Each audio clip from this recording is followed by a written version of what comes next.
If you don't ask, they can't say yes.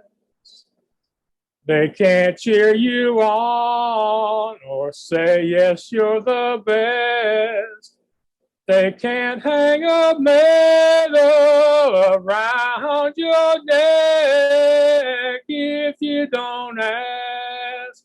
They can't say yes. Hello, ladies and gentlemen. I am Maxwell Ivy, known around the world as the Blind Blogger. And this is another episode of What's Your Excuse? My podcast where I help you overcome the excuses that are holding you back by introducing you to people who have overcome adversity or thrived in spite of difficult life circumstances, those who have started a new unusual business out on their own, those who have world-tested advice to help you succeed, and people who I just find interesting and inspiring personally. Because one thing I've learned is those of us who inspire others have to constantly be inspired as well. You can find the podcast at theblindblogger.net. You can also just tell Alexa or Siri or Google to play What's Your Excuse? And before I forget, I do want to mention that we are sponsored this week by the great people at Blueberry. You can head over to blueberry.com, and when this goes live, I will have an affiliate link for those of you considering starting a podcast who need some hosting services, because not only are they great to work with, their podcast player is totally accessible so that people like me and my guests can listen to your show. So hope you will visit theblindblogger.net and blueberry.com. So today I have an interesting guest for a couple reasons. One, she is a blind woman who is an adventurer, a snowboarder, stand-up paddleboarder, kayaker, rock climber, just began with yoga, has always been into physical fitness. Her goal is to make snowboarding for the blind a Paralympic event at the next Olympics. And I certainly hope that we can do what we can to support her and to help bring the momentum, the grassroots movement to get her event added, as well as some other winter sports events in the Paralympics. And the other reason why my guest is also very interesting to me is she is the first one with the courage, I'm going to use the big kids word, the courage to decide to be part of the What's Your Excuse Network and to put her podcast future in my hands and let me, the blind blogger, help her launch her own show. So her name is Emily Trepanier, and she's been coaching me on her name for a couple of weeks now. She's also accompanied on her adventures by a various group of coaches and mentors, a supportive family, and a dog named Darwin, who is a dog after my own heart, who I can't wait to meet too. So y'all can find Emily Trepanier at Team Starfish, and we're going to ask her where the starfish comes from. I'll let her tell that story. You can find her at Team Starfish on Facebook or Twitter. So Emily, thank you and welcome to What's Your Excuse? Thank you. So happy to be here. I didn't screw up too badly on the introduction, did I? That was pretty good. You're getting better with my last name, so. I'm getting better, good. I'm just going to call you Emily, just like a few months back. Emily or Em? Yeah. Yeah. All right. Well, a few months back, I had a guest. We just agreed that I would call her A because I couldn't pronounce her first or her last name. Hey, whatever works. Okay. So since it's there, let's first start with what your vision level is and how your vision loss occurred. So I was actually born totally blind. And at the age of 2, my mom noticed that I was only staring at lights. And I wouldn't stare at anything else, but I loved staring at anything that had lights on it. So she went to her doctor and told them this, and at first they actually didn't believe her. At first they thought, because at that time I had started losing some weight, and they called it failure to thrive. from what my mom has told me. So they ended up running a whole bunch of tests, and it took some time for the tests to be run. And at the end, they realized that I was indeed legally blind. I have underdeveloped optic nerves, so they didn't develop properly when I was born, and it took some time for them to develop. So at the age of 2, they still hadn't properly developed, and it took some time for them to develop. I ended up gaining a bunch of sight in my right eye and some sight in my left eye. My right eye is the stronger of both eyes. And I started wearing glasses when I was 5 years old. Was when I first got my first pair of glasses. And then other eye conditions started to come up. I have astigmatism in both of my eyes. So that's like the eyes shake around and it's harder for them to focus. So that's one of the reasons why I have glasses, because they help. There's like a muscle relaxant in the lens part of my glasses. So it helps them to calm down and relax a little bit. Because my left eye is weaker, I had gained a bunch of sight in both eyes, and then with my left eye being the weaker eye, and my astigmatism really starting to increase, I ended up losing a bunch of vision in my left eye, just because it's so much like it's the weaker of the two eyes, so it makes it really hard for it to focus. So there's some vision in that eye still, but it's not really usable because it just moves around way too much, and they can't. I'm at like this maximum amount of muscle relaxant lens in my glasses, so they can't like add any more to make it any better. So, but I have close-up vision in my right eye with glasses on. I don't see far distances, and then if I'm not wearing my glasses, it's literally just a blur of colors. I might be able to make it out. Might be able to make it out if it's like a really huge object and it's like right at my eyes, but otherwise without glasses it's just a whole blur of colors. So Okay, so for some it happens. So explain this to me then. How does somebody who has such so little vision, how does somebody get into sports like downhill snowboard racing? How did that happen? So growing up, my parents always said if I wanted to do something, we would be doing it. So right from like a young age, if I wanted to do something, my mom and my dad always encouraged me to do what I wanted to do. So when I was in elementary school, I wanted to be a part of the basketball team in elementary school. And so my mom and dad were like, yeah, go ahead, try out for the basketball team and see how it goes. So I did. And I actually ended up being on the basketball team and traveling to a bunch of basketball games. And actually, I wasn't like the highest scorer on the team, but I did end up scoring a few baskets. So that was pretty amazing. But yeah, my parents have always, from like a young age, they never discluded me in anything. If I wanted to participate in anything, they're like, let's just figure out a way to make that happen. So I guess like I kind of, as I grew older, that I kind of like adopted that, I guess, as like how I was gonna like attack things. So yeah, so you grew up around people who found solutions finders, right, exactly, creative people with a positive mindset. So that translated you. So, but how do you pick snowboarding? Well,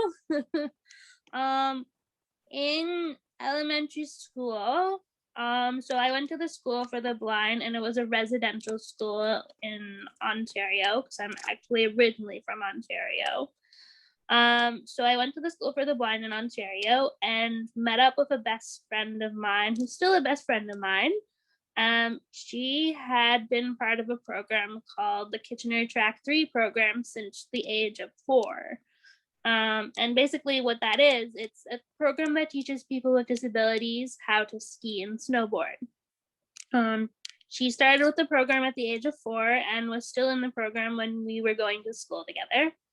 She was telling me about it and invited me out to come check it out one night. So I'm like, okay, yeah, let's check it out. Why not? So went out and checked it out, fell in love with it. And then the next season, I started in the Learn to Ski program with the program, and so much fun, lots of fun. And then so my best friend, who's also in that program, was taking snowboarding lessons at the time, and she had 2 guides. And so the one night we were there, and unfortunately my one guide who I had ended up getting injured, so she could no longer guide me. And so one of my best friend's guides was like, well, do you want to try out snowboarding? I'm like, sure, let's try it out. What could possibly go wrong? So we tried it out and I was hooked. I fell in love with snowboarding. It scared my mom and it scared all of my family to death at first, but now they're like, oh my goodness. So first, explain to people what devices were used so you could ski. Because I've only been skiing once, and my experience was not really a robust experience. But so explain to people how skiing works when you can't see. Okay, so in the very beginning, I always had 2 guides with me when I was skiing. And so that way the one guide could be guiding me down the hill and the other one was sort of responsible for making sure people weren't going to crash into me, because sometimes on the hill there are crazy people who don't know what they're doing, and so their job was just to make sure that no one like ran into me and ran over me. That's okay. So you had ski guides to make sure that you could ski safely. Yeah. Was there any special equipment, or did you just use what everybody else uses? So in the beginning, we didn't have headsets in the beginning, so they had to like literally yell the guiding, like they were always with me, but they literally had to like yell where to go and stuff. And we also use bright neon orange vests that say blind skier and blind guide on it.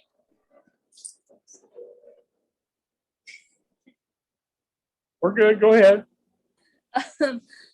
So they said blind skier and blind guide on them, so I would obviously wear the blind skier one and they would obviously wear the blind guide one. That way people around me could see that I was blind, so hopefully they would stay farther away from us and not crash into us. Yeah, sure.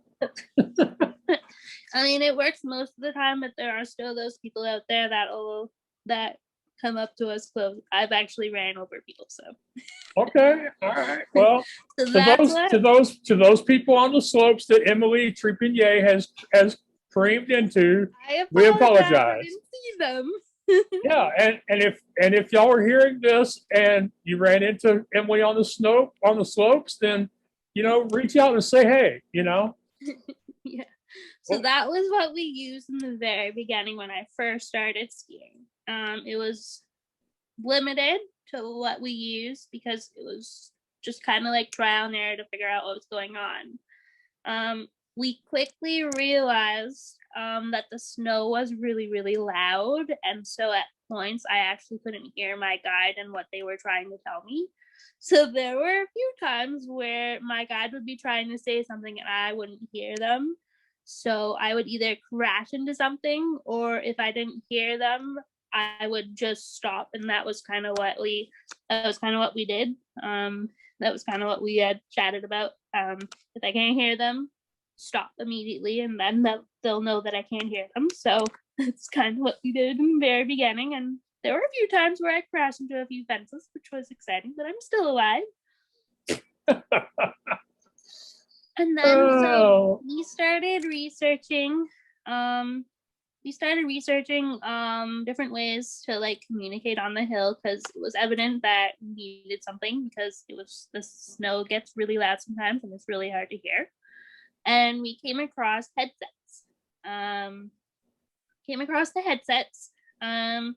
And so we trialed our first trial with headsets and go exactly the way we were hoping it was going to go. The headsets didn't really fit in the helmet or anything, so they just weren't going to work. So I ended up reaching out to one of the adaptive racing groups in Ontario to see what they were using, and they recommended another set of headsets. And they came highly recommended to try those out, because they had used them with lots of great success, and they knew a lot of people that were using them with lots of great success. So we reached out to the company and ended up getting a few pair of those headsets and tried them out, and they actually work really, really good. They fit underneath my helmet. They fit underneath my guide's helmet. So we were able to use them, and they were two-way headsets. So we could talk back and forth on the hill while we were going down. And as long as we were on the same channel, they seemed to really work really well. So the group that I was a part of, the Track 3 program, ended up getting a bunch of them. And then I ended up getting a pair of my own headsets so I could have them all the time. Because at the time I was doing more like sessions on the hill versus just outside of like the program as well. So I wanted to have my own pair. All right. Are those the kind you're using now? No. Unfortunately not. They ended up breaking a few years ago, 2 years ago actually. So, and I went to go order some more, and they ended up discontinuing that one. So we had to find a new set of headsets. Yeah. I see. So, and of course, it's a personal thing. They have to fit in the helmet. They have to be comfortable. They have to be where you can use them easily without having to think about using them while you're skiing and snowboarding and stuff. So, so which brand are you currently using? So I am currently using the Uclear helmet headsets. And who makes those? Uclear. Uclear. Okay, I wasn't aware that was a brand. It sounded more like a model name to me. I'm sorry. Oh no, that's a brand. That's the Okay, brand. The so brand is Uclear. Yeah. All right. Well, and what was the name of the organization that helped you get your headphones before these? The headsets that we had before were called EarTech. No, I meant the name of the organization that you reached out to who suggested it. Oh, the Ski Hawks. They were very, yeah. Okay. I just like to mention organizations when I can, because as when I do these interviews, I'm not just hoping to share the experience and life lessons from the guest. I'm hoping to learn some things for myself, but I also like supporting people who are doing good work, whether that be a nonprofit organization or a manufacturer, like in the case of Uclear. So I just wanted to get all that straight, and glad we got them out there. And I will add a link to the Ski Hawks when this goes out. So For sure. I can send you y'all the can link connect as with well. them and find out what they're up to Mhm. and go from there. But of course, you'll want to visit Emily's Facebook page at Team Starfish, and same on Twitter. So you use these helmets to communicate back and forth with your guide, and Yeah. you know the helmets have changed, but the process hasn't changed. Mhm. So does it take a is there a relationship or a chemistry with the guides, or can just anybody guide you? No. It takes a lot of trust. It doesn't happen overnight, and it's not for everyone. It takes a long time to gain that full trust, because like they're essentially my eyes, so I have to be comfortable that they're going to guide me safely, and they also have to be comfortable guiding me safely. So it's a big relationship, and especially when I get a new guide or a new coach, it's all about building that relationship and building trust and the comfort and confidence aspect as well, because it's not for everyone. I mean, I've been very lucky. I have amazing coaches and guides both on and off the hill. I'm very lucky to have all of them, but it's not something that happens overnight. It takes time, and a lot of like relationship building on both ends of the relationship. So yeah, Right. it's not something that someone can just come out and say, hey, I'm gonna guide you today. I'm a new person, I'm gonna guide you today. I'm like, and yeah, no, that's not how that works. So Right. And when you say team building, is that usually just time on the slope, or are there things y'all could do away from the snow that will help build those relationships? usually, so if a new guide or coach joins, it's usually initial like we usually meet up without we usually meet up before training and stuff, and have like a whole meeting just to like get to know each other and start building that relationship. And then so that's where the relationship building comes in, and then it's slowly like as we get to know each other, we slowly add them into the training, and we just take it like one day at a time. And I'm all about like open communicating, and all of my coaches are all that as well. So it's a lot of like communicating back and forth, and we do activities outside of training, especially when a new coach joins, just to help build that relationship. So Okay. Now, something I haven't asked, but I need to, just so people understand what we're talking about here. We are talking about downhill snowboard racing in a slalom format where you have to navigate your way around gates as you go downhill. How fast are you going? very fast when I'm racing. I don't even know. It's super fast though. Do you think it's faster than 30 miles an hour? I mean, Possibly. do you think it's faster than 50? I know this is difficult because you probably are used to thinking in kilometers. But would you say it's faster than 50 miles an hour? I don't know. That would be about 80 kilometers per hour. It's very fast though. It's very fast. And while you're going very fast, you have to dodge around obstacles, correct? Yes, dodge around obstacles and listening to my guides, and so I know where I'm going. And if I don't listen to them properly, well then I'm either going into a fence, in a forest, or off a cliff. So it's a lot of concentration during that time, and I'm having to go super fast, especially if it's a race. So now training's a little bit slower, but still it's a lot of concentration for that as well. So right. Now you've said that to me a couple of times, and both times I've heard it, I've just thought she's exaggerating. But a couple of times you have mentioned the possibility of going off a cliff. Literally not exaggerating. I've literally almost fallen off a cliff a few times. And how steep of cliffs are we talking about? Steep, very steep. If you fell, would you survive? I mean, Uh, it's iffy. I hope I haven't just scared Emily. No, I haven't scared me.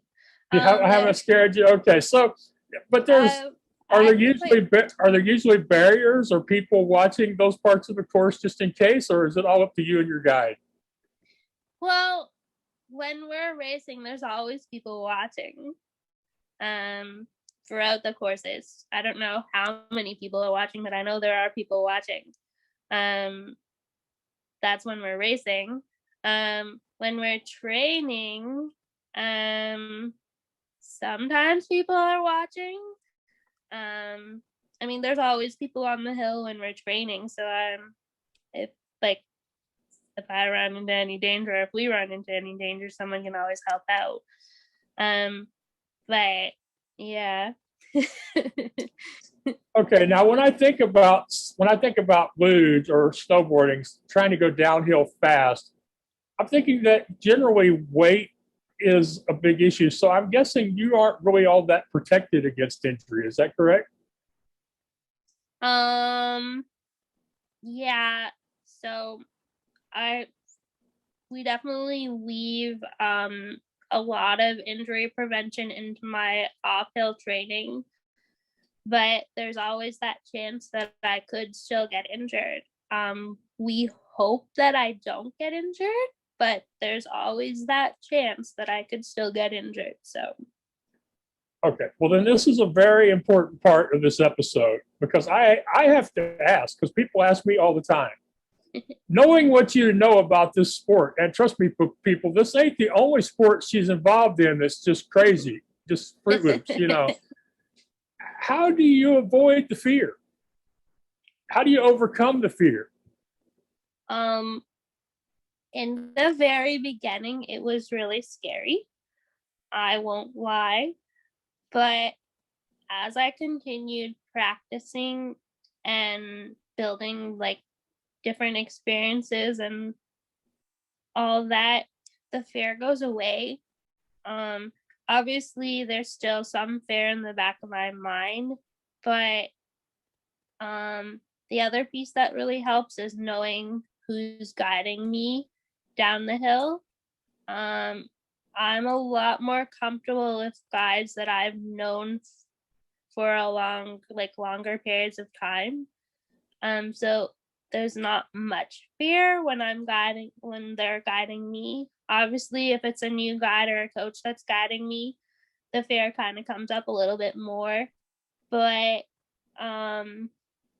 we really work as a team to help everyone, because obviously my coaches are going to have fears too, that if they don't guide me properly, then something bad might happen. So they're always, I'm positive they have got some fears and anxiety as well. So it's really like a team effort to work together to work through those fears and work through that discomfort. And it's been amazing to work with them. Yeah. Okay, so what I'm hearing is that you face the fears through practice, repetition, having a team, and trusting in the people that you're working with. Yes. Okay. Yep. All right. Now I'm going to mention one of my own thoughts in this area and see what you think about it. I think that one of the advantages of vision loss is it forces you to concentrate so much that you really don't have a lot of space left in your head for fear. Right. That's true. Yeah, that's so true. Yeah, there's a lot of concentration that happens. So sometimes I kind of forget about the fear. I mean, it's always in the back there. You always think about it, but sometimes I have to concentrate so hard that fear isn't that fear is kind of secondary. So yeah, have you ever been concentrating so hard that somebody yells at you and you pull a muscle because they surprised you out of your concentration? say I've pulled a muscle because someone surprised me, but I've fallen over. Okay. Well, that's actually a good segue for me, because people are probably wondering, why do we call you Team Starfish? And again, y'all can find her on Facebook at Team Starfish, and Twitter, and YouTube and Instagram. She is Team Starfish. So tell people where that name comes from, and what it means to you as far as the idea of being a starfish. Yeah, so that's a really good question. And yeah, a lot of people, that's like the first question that they ask me, why Team Starfish? So Team Starfish came about because so my main coach on the hill and I have been snowboarding together for a really long time. And when we first started snowboarding, he kept seeing me fall because I was still learning how to snowboard. He kept seeing me fall a certain way, and he was trying to describe it to me, and he couldn't figure out how to describe it to me at first, but he said every time that I fell, it was the exact same. I ended up in the exact same position. So one day we were snowboarding together, and he yelled out starfish, and I'm like, starfish? What do you mean starfish? And he's like, every time you fall, you land into a starfish position. Your arms go out and your legs go out like a starfish. So I'm like, oh, that's so cool. And then that's kind of how the name for the team came about. So it's Team Starfish because I fall like a starfish every time I fall. It doesn't really matter. I could fall backwards on my back. I could fall forwards on my stomach, or I could fall on my side. I always, for whatever reason, I always seems to have the pose of the starfish down. So okay. And we talked a while back about how starfish is really a great metaphor, a great image for somebody who does what you do as an avocation, because I don't know if we can call it a profession, but because I mean, the starfish, it's resilient, correct? It's true. Yeah, definitely very resilient, and lots of different kinds of starfish too. Okay, and I know that there's also starfish. There's also starfish merchandise, and yes, we have shirts that we've made for Team Starfish, and I can get the link where.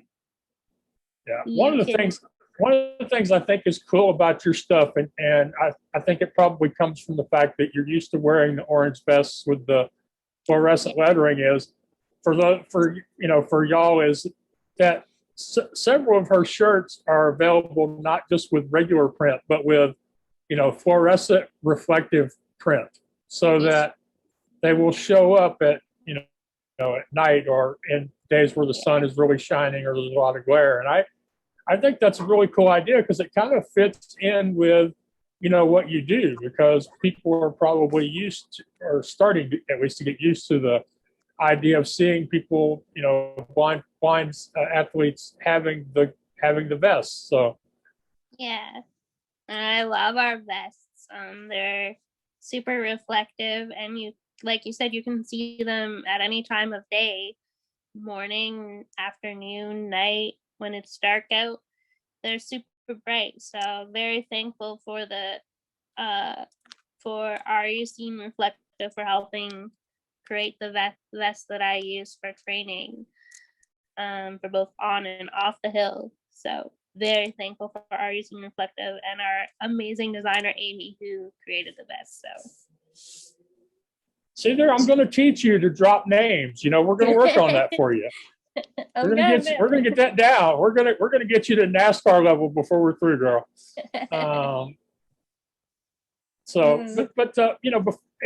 Yeah. So I mentioned to y'all earlier, which, by the way, in addition to finding my podcast, What's Your Excuse, at theblindblogger.net, you can also tell Alexa, Google, or Siri to play What's Your Excuse. And the reason I mention that is because I want to make sure I mention my sponsor, Chip Edwards at createmyvoice.com, who is responsible for getting my podcast out there where people can find it on the speaker devices and the wearables. And the most important thing I learned from Chip is if you don't claim your invocation name, the words they use to ask for you, somebody else can. And once they do it, you can't get them back. So if you haven't already started a voice branding strategy, then you definitely need to reach out to Chip at createmyvoice.com. You can also find him by asking Alexa and Google to take you to Create My Voice. And I advise you to use his contact form and schedule a talk with him soon. So we talked about your snowboarding and how crazy that is, but you know, that's not the only sport you're involved in. You're also into kayaking and stand-up paddleboarding. And if I remember correctly, recently y'all were paddleboarding and your coach that you were paddleboarding with said that y'all were within throwing distance of a young orca. Yeah, it was a potential baby orca that we were potentially close to. We weren't 100% sure if that's what it is, but we're just going to say it's a baby orca because it was splashing and it didn't sound like a seal or anything, but it was weird sounds coming from the water. So definitely wasn't a seal or a sea lion or a human. We thought it actually was a human at first, but we're not sure it's a human. And there was also like a really weird smell in that same area, which apparently if you're around orcas, sometimes they have a weird smell. So we're just gonna say it was a potential baby orca sighting. So all right. The next time you get to ask this question, don't ruin the story, okay? Don't step on the story the next time somebody asks you about. No, don't worry. I'm having fun with you. Don't worry about it. But how does paddleboarding? How does it? Because as I understand it, you're doing that for fun. How does that fit into everything else you're doing, or does it? Oh, it actually totally fits in. So stand-up paddleboarding, I'm using it as a cross-training sport for snowboarding. So in the wintertime, I obviously snowboard, but I need something to do in the summertime. So I started stand-up paddleboarding 5 years ago. And initially it was just to try out stand-up paddleboarding. And then we discovered very quickly that it's actually a really good cross-training sport for snowboarding. It uses a lot of the same muscles, the legs and the core, and it's also really good for balance because you need good balance for snowboarding. Because if you don't have good balance for snowboarding, you are going to be falling down like millions of times, and that's not going to be good, especially if you're wanting to be a snowboard racer. So really good for balancing. It's also really good endurance training. It's good for cardio. It's just good for a lot of things. And so it works really well for snowboarding. So, and it gives me something to do in the summer months when I can't go snowboarding. So, yeah. How long does a snowboard race last, and how much energy do you expend during a race, do you figure? So the race itself is only a few minutes. And usually you get to go down up to three times for each race. And during that time, it is a lot of concentration and a lot of energy being used and a lot of muscles that are being used. So usually by the time I've done 3 laps down the race course, I'm pretty much exhausted because I've used so much energy, it's so much concentration, and having to be in that race zone. And even though it's a short period of time, it is a lot of work. Well, recently somebody told me that, I know this is a totally different sport, but they told me that a figure skater will expend as much energy in a 5-minute program as a professional hockey or amateur hockey player will expend during an entire period. That's amazing. That's crazy. Yeah. It's a lot of work. And it's, even though the races are short, it's a lot of preparation, a lot of work to be ready to race. So okay, in addition, I'm usually exhausted after, and I usually sleep for a good 24 hours after a race. So I Okay. always hope that races are on Saturday, so I have all day Sunday to like sleep. Okay. All right. So now I know one of the goals of your that you have for yourself and the sport is to have the event added to the Paralympic Winter Games at the next time Yes. they have an Olympics. So first, explain to me how what Paralympics really is, and then tell me why it is that your sport isn't included, if you know. So the Paralympics, they're like the Olympics, but they're the Paralympics. Um, snowboarding, para snowboarding only started in the Paralympics in 2014. So it is a very new sport for the Paralympics, and it's still very much in its development stage.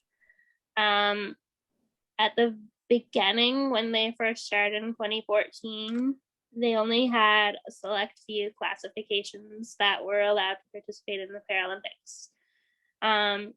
They were kind of using that for like a test. I guess you could call it like a test sport for the 2014, but it was still a sport in the Paralympics, but it was just very limited on who could participate then. So um so that was in 2014. In at the next Paralympics, 4 years after 2014, they added more classifications to the para snowboarding sport and more athletes. But still, my category, the blind para snowboarding category, was still not in the Paralympics. So I really want to help develop that so it can go into the Paralympics. The category itself is developing. The big thing is finding more athletes to participate in the sport. That's kind of one of the big things that is holding it back at this point. And I know they're out there because about a year or so ago, I found a whole bunch of blind snowboarders in the United Kingdom who have been actually looking for Canadian blind snowboarders so that we could help grow the sport and show the Paralympic Committee that there were more snowboarders out in the world. So it was a really cool find, and I'm very excited that we found them and were able to connect. So that's kind of like a big thing for the Paralympic Committee is there's just not many blind snowboarders in that there's just not very many blind snowboarders, but so I'm kind of on a mission, and the people in the United Kingdom are on a mission to find more of us, and so that we can show the Paralympic Committee that we definitely have lots of people very interested. So I also found out there's a bunch of blind snowboarders in the United States that I'm trying to connect with as well. So Well, hopefully after this goes live, we can help some of them find you as opposed to you having to do all the work to track them down. So it's a lot of work, but it is difficult. It's exciting though. It's very exciting that I found them. Yeah, I have been frustrated myself about how difficult it seems to be to connect with other blind people or other people with disabilities in general. So yeah, it's hard. yeah, and I don't understand why that is. It seems like there are thousands of associations and nonprofit groups and hundreds of social media pages, but it just seems like for some reason we don't find each other, and I don't know why that is. So weird, right? I don't know why either. They're all welcome at the What's Your Excuse group. So we'll try to help you find some more snowboarders so the sport can go from a test sport to a full-on sport. And I know they're out there, but they have to just be discovered. Yeah, maybe we need a America's Got Talent for blind snowboarders. We'll start our own YouTube our own YouTube reality show, and We'll find the next blind Paralympians. Awesome. I love it. Yeah, who knows? All right, I just have two more things I want to cover. First, I want to talk a little bit about your well, three things. First, what do your parents think about all of this stuff now? Because you haven't stopped at just snowboarding. You're continuing to go after, fairly physically intense and somewhat dangerous activities. So where are your parents at all of this? They are very excited and very proud of me for how much I've accomplished. Yeah, they're very excited and very proud of how much I've accomplished. I could tell when I first started snowboarding, they were super scared and they were like, oh my goodness, our little girl is gonna start snowboarding. What's gonna happen next? But yeah, they're very excited and they're very proud of me, and they are always wanting to support me. So it's amazing having that support and those cheerleaders. So my family has been very supportive and very helpful. So, and they're very excited, and they always get super excited when something big happens. That's exciting for me. They're always super excited. So. Okay, and then I kind of mentioned her in the introduction. So, what is it like to live with and be guided by a guide dog? And tell us a little bit about Darling herself. Yeah, so Darling, she is my second guide dog. And she is a golden retriever mixed with a yellow lab. She's only about quarter golden and the rest yellow lab because her mom was only quarter golden. And she is my second dog from Guide Dogs for the Blind, which is located in San Rafael, California. That's where one of their campuses are. And I've had her for 3 years. She is 4 years old now. And my first guide that I had is happily retired and living with my mom and stepdad now. Her name is Olivia, and she is a purebred yellow lab. And she guided me for 9 years, and same school, same campus school. But having a guide dog has been it's been amazing. It's been life-changing. It has really helped me be even more confident and getting out in my community. My family in the very beginning, when I told them that I wanted to get a guide dog, they kind of questioned me why I was getting a guide dog. I'm like, I would feel more like safer having a guide dog when I'm out and about. And because at the time when I was getting my first guide dog, I was starting to notice my vision sort of decreasing a little bit. So I was starting to feel not as confident traveling around my community. So I was trying to figure out ways to help me feel more comfortable and confident, because I'm a pretty active person. So I don't really like sitting at home. I like to be out and about in my community. So a bunch of my friends had guide dogs. So I had been talking with them for a while about what it's like to have a guide dog and how they've changed their life. So I thought it would be really good to have a guide dog in my life. And got my first guide dog, Olivia, and suddenly I had a whole bunch of new confidence and comfort traveling around in my community.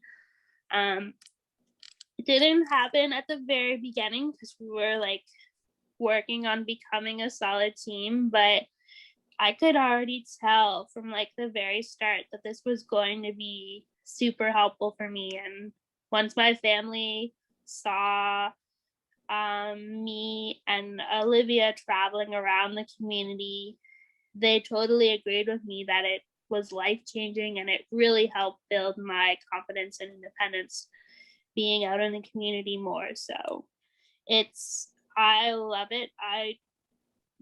would never, I don't think I'd ever want to be a full-time white cane user again.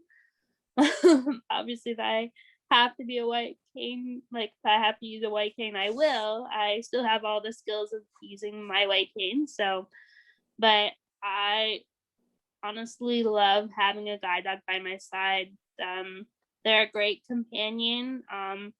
Been very lucky. Both of my guide dogs have been excellent workers. Darling is an amazing worker. She loves going on adventures. She loves being active, which is great because I lead a very active lifestyle, and so she really loves it. And then just having her by my side makes me feel safer and makes my family and friends feel safer when I'm out and about. So yeah, it's just been amazing. Right. One of the things that I have been learning about dogs, because I've been considering one myself, is that they not only match the dogs to the potential owner as far as physically, but they also do their best to match them in temperament. So yeah, they wouldn't give me a dog like Darwin because Darwin would be frustrated with me,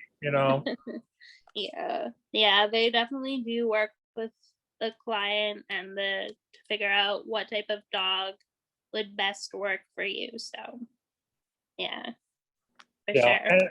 And does Darwin do well when you're competing? She does. She loves snow, so she's either playing in the snow with whoever's watching her, or she's curled up closer to a fireplace, or in her travel kennel. But she loves it.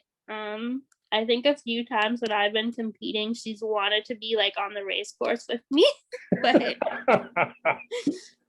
obviously she can't go on the race course. But she always gets super excited when she sees me racing, and when I get close enough, she'll run up to me and want to kiss me and play, and she's so excited. She loves it there. And everyone who's met her at the mountains, they love her too. So well, that's very good. Okay, so there's just one last thing that we need to talk about, and that actually I'm very much looking forward to talking about is, we by now have officially announced that Emily's podcast, which will be the first homegrown, brand new podcast on the What's Your Excuse Network, will have gone live by the time y'all see this. So why don't you talk to people a little bit about what it's like, the idea of starting a podcast, and then what the name is and what you came up with the name. Yeah, so the name of my new podcast is called Shredding for Gold.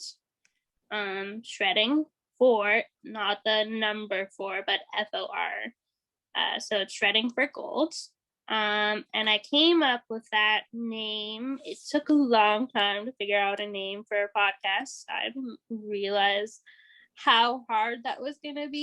So there were many nights where I was pulling my hair out because I'm like, I have so many ideas for my podcast name and I don't know which one to choose. And then one night I was like, okay, I'm going to sit here and I'm going to choose a name, and I'm not standing until I choose a name, and it's just going to have to stick. So that's how I came up with Shredding for Gold. So shredding is actually a snowboarding term, and actually a surfing term, and a skateboarding term. That means, let me just make sure I have it properly. It means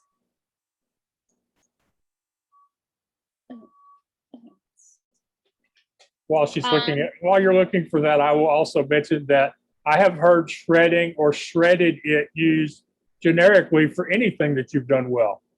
Yes. So shredding is snowboard slang word, and it means to do snowboarding to your fullest potential on difficult or challenging terrain. So that's what shredding means. And so when I'm snowboarding, actually, a lot of my coaches refer to me as like shredding down the hill, or let's shred up the hill. So I'm like, this would be a fun name to add for the podcast because it's very relevant. So. And it has a lot of different meanings. That was the thing that sold me when you when you Yeah, finally told me what it was going to be, that was the thing that sold me because it had so many nuances to it. it does. Yeah. So the podcast itself, initially is going to, I'm going to talk about my personal adventures, and how I got into snowboarding and my goals for snowboarding, which is obviously getting to the Paralympics and getting the sport to the Paralympics. But it's also, the podcast is also going to be used to network with other blind snowboarders and other snowboarders also out there across the world, just to like gain, like, to hear their experiences and what they're doing for their goals for snowboarding, and some of like their challenges that they've faced as they are like working on their goals. Because I mean, there are always going to be challenges, and I've had my own set of challenges as I'm continuing to work towards the Paralympics. So I want to kind of like be able to show, I want to kind of learn more about what their experiences are and what challenges they've gone across. We're also going to be chatting with a bunch of my coaches initially, and then as we network with more snowboarders, I want to be able to chat with their coaches as well. And I also want to talk to a bunch of the organizations that have helped me and have helped other snowboarders as well. So it's very exciting. It's very new for me, but it's also very exciting. I'm very excited about it. I think it's really gonna help I think it's really gonna help the sport, and I think it's gonna be a really big thing. I'm very excited about it. Yeah, I'm glad she's very excited about it. I'm very nervous about it, so it's a good I balance. didn't say I wasn't nervous. I'm very excited, but I'm also nervous. Yeah, well, it's an interesting process. I've heard, first I have to mention Alex Sanfilippo at creatingabrand.com, because last year when I was deciding on what I was going to pitch the Holman Prize people as far as something crazy I could do that would benefit others, this is what we came up with. And unfortunately, the people at the Holman Prize Committee decided that other suggestions were either more adventurous or more worthy of their investment. So that's cool. I understand that they didn't decide to choose your pitch either. So No. so So far, but they didn't end up deciding. They ended up deciding not to send me to the final. So that's okay. That's okay. Oh yeah. But Alex gave me the idea. He said, Max, this will pretty much feed off of everything that you've done and had to learn how to do as a podcaster, as a promoter, Sure. and the way you find creative solutions would be very helpful to others. So that, but I honestly didn't think that I would find somebody this quickly who would be willing to go on this crazy adventure with me. And really, I didn't think I'd find somebody that's this ideal. I mean, you have a great story. You already have some sponsors. You already have a lot of video and photo content out in the world. I mean, you've done a lot of hard work that usually people wouldn't start doing until after they launch their podcast. So, I mean, I have a good friend. Her name is Adrienne Smith, and I refer to her as my blogging mama because she taught me so much back when I didn't know what the heck I was doing. And she talks about, the law of attraction. She says some people think of it as prayer or meditation instead of law of attraction. But she talks about how when you decide who or what it is you really want in your life, those things and people show up. So, I mean, I really, when I think about having my first podcaster, it doesn't get a lot better than a blind snowboarder, So I'm kind of glad Holman said no to both of us. Otherwise, we wouldn't be here. That was where I was going 5 minutes ago when I started that thread. So true. Yeah, so true. If they'd said yes to either one of us, we probably wouldn't be meeting today. Who knows what would happen, right? Yeah. So now we have this goal of raising the profile of the sport, Yes. and finding some sponsors for Team Starfish because the equipment is expensive. Snowboards and helmets and two-way radios and all that stuff costs money. So, finding some, and also maybe finding some sponsors for the sport or for other snowboarders along with you. So we're just So, definitely. so to grow Team Starfish and to grow the sport as a part of this podcast and the WYE network. Yeah, when I think about it that way, it's exciting. But 5 minutes after I press stop on this video, it's going to be scary again. and people, they like, Max, we don't ever see you scared. So, but this is different. This is, I feel like I feel really responsible for you and the success of your show, and that's the way it should be. But we're going to do this together, right? It's so true. Yeah. It's a team effort. A team effort. Yeah, I'm just the latest in a line of dozens that are part of Team Starfish. It's so true. There's so many a part of Team Starfish. Team Starfish, not Steam.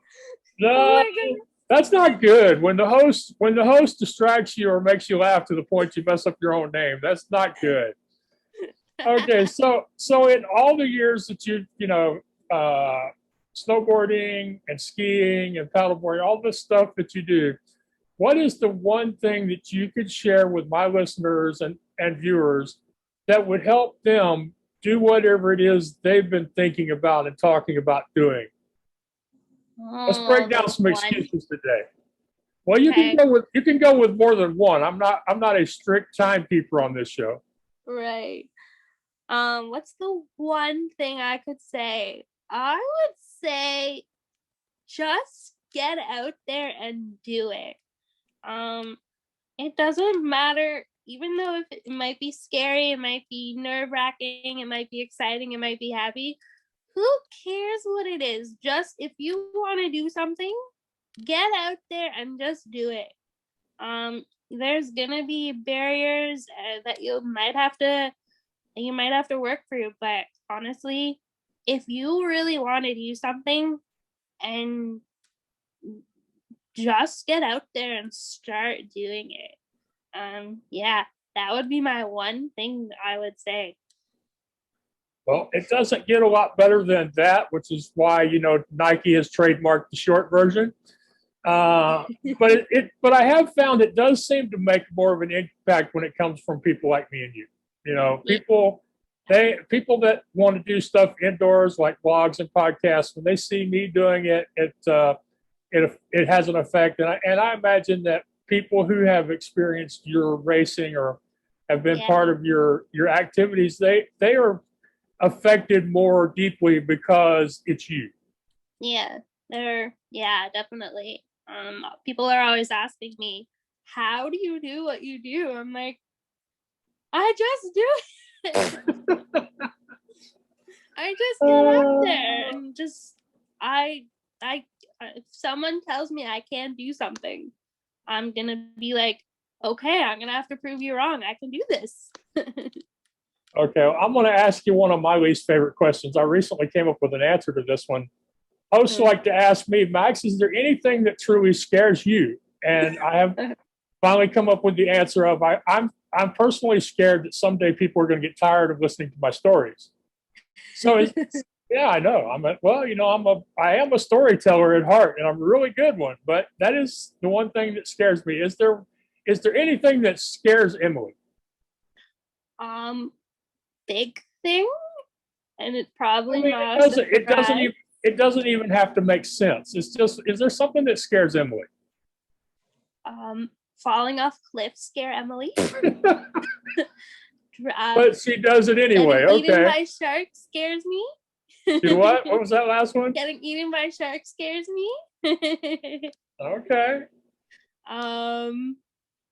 Quiet scares me. Really? I don't like quiet. I always have to have some sort of noise or be able to hear some sort of noise, because otherwise, if I don't hear noise, it makes me a little anxious. Okay. Yeah. I appreciate you sharing that. I hope Yeah, that no that worries. helps somebody. So that's my goal, is that I want people to, to experience, you and what you've gone through, and how you've Yeah. managed to do these things, in hopes that it will remove some of their excuses. So I want to Sure. thank you so much for coming on my show, Emily, for being part of my community, having your show on the network, and really just having you in my community and seeing where we're going to take this. I really appreciate so much from you. Thank you for having me. I'm so excited to be working with you and being a part of the What's Your Excuse Network. So excited. Well, thank you so much, and I appreciate you getting the name in there. For anybody who's interested, it's wyexcuse.com, and that's where you will be able to find all the podcasts. And we will have a few shows from friends that are going to be syndicated, but the goal is to help more people like Emily launch brand new shows, so they can tell their stories, so they can draw attention to whatever their goals, or whatever their whatever they're trying to draw attention to. So if they have a movement, we want to help people grow their podcasts, as well as help others grow shows that are already out there. So hopefully, a year from now, we will have more than just me and Emily and some syndication. Hopefully that will be the case. I think I told you recently that I've always felt like it was more likely I would make somebody else famous than become famous myself. So I'm really hoping that you are the first, like big time Joe Rogan kind of big time podcaster that we can say came from wyexcuse.com. Oh my goodness, that would be amazing. See well, what happens. So now at the end of this show here, I just want y'all to remember, if Emily can do it, if I can do it, then what's your excuse? Yeah. Stop recording. Okay, all right. Cancel. Stop recording.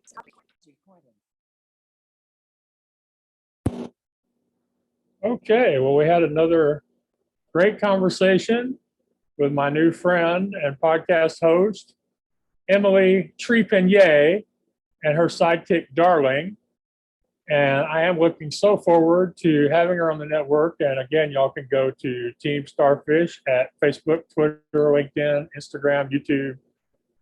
She's already had a lot of great content out there. So this is the point where I usually refer back to what we talked about. And so it starts with the fact that her family was very supportive and encouraging, and wanted her to participate in a variety of activities. Basically, whatever she was interested in, they were totally fine with her trying. So having that as a beginning is very important.